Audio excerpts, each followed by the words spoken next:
Winter has a way of slowing things down and giving you time for things you wouldn't have time for otherwise.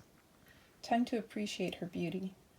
Things take on a different pace. The mad rush of harvest and building is over, and with the short days and long evenings, there's time to reflect on the important things in life, to enjoy nature, and feed the birds, take long walks, and just spend time together. To sit by the fire and have a hot cup of goodness, and nestle down with a good book or a project that you don't have time for the rest of the year. Last year was packed full for us. With clearing our land and building the cabin, now things are settling down as the new year has begun. We have slowed our pace, at least for now. For me, it is a time to learn new things and taste new things. I've been wanting to experiment with making my own caffeine-free coffee blends, but while I'm waiting for some of my ingredients to come in the mail, I thought it would be a great time to harvest one of the ingredients I have close to home. We had our first ice storm of 2023, and it was so beautiful this morning. I decided it would be nice to go out into the woods as a family and collect some chaga.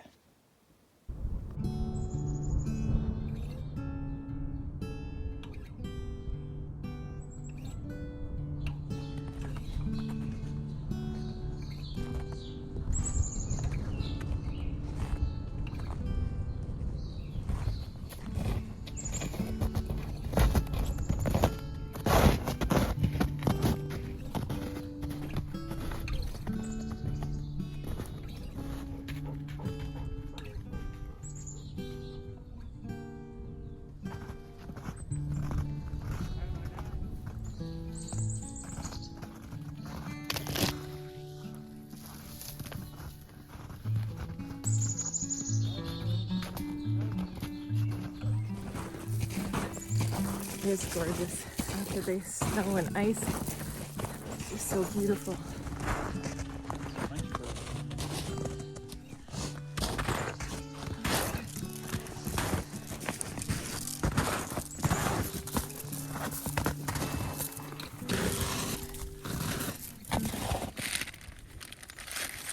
So, there's 1, 2, 3, and the little one. Over there too. And then there's some on this one. What do you think, this one or this one? That one's fine.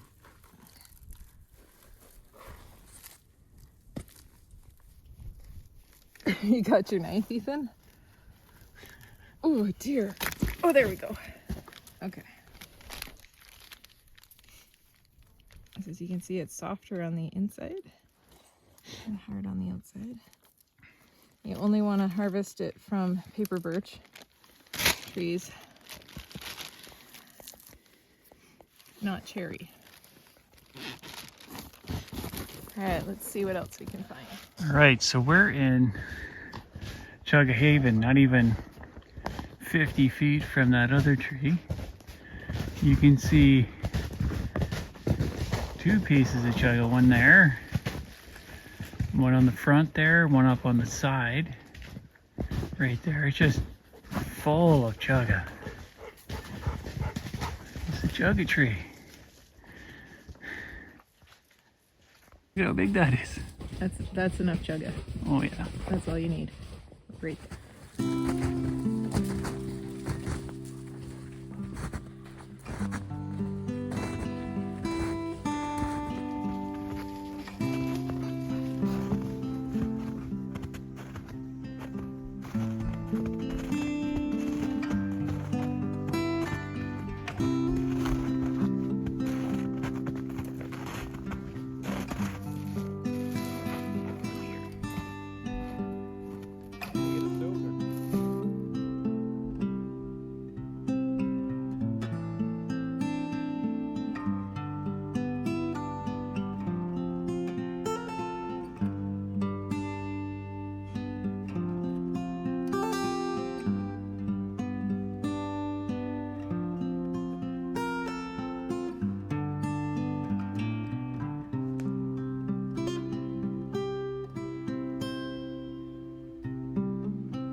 this is the little one that I took off that one tree. And this is a big one that Ethan found. So I'm going to chop them up. They're easier to chop when they're fresh.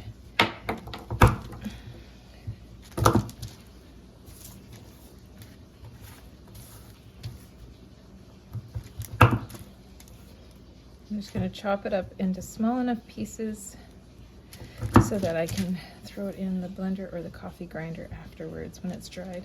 Alright,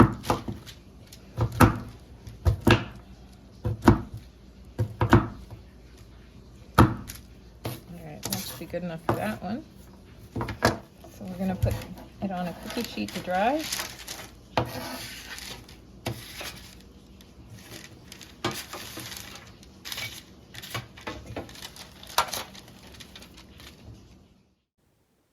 This one had already been allowed to dry out, and so it was much harder to chop up.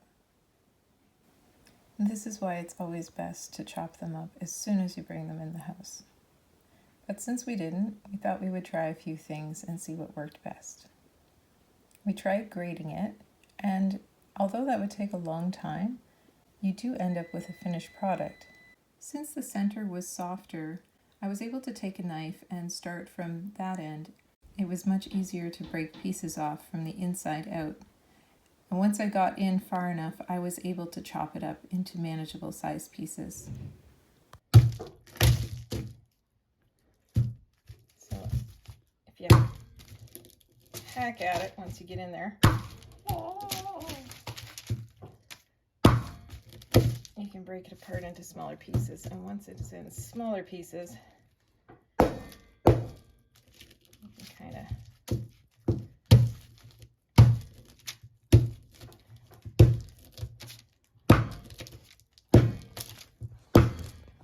this is definitely the biggest piece of chaga I've seen in a while.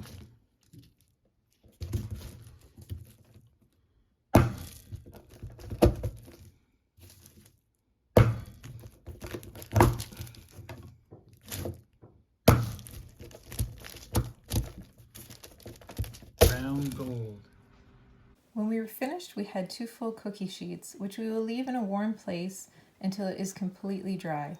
This may take anywhere from a couple days to a few weeks, after which time we can throw it in the blender, grind it all up, and it will be ready to make delicious chaga coffee.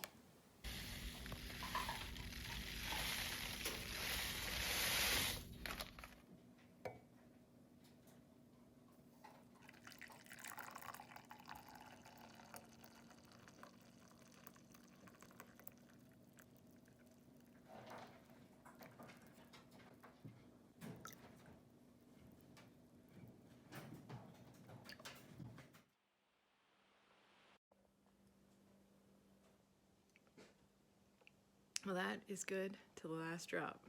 Hope you've enjoyed the video and learned something. Hope you have a blessed day.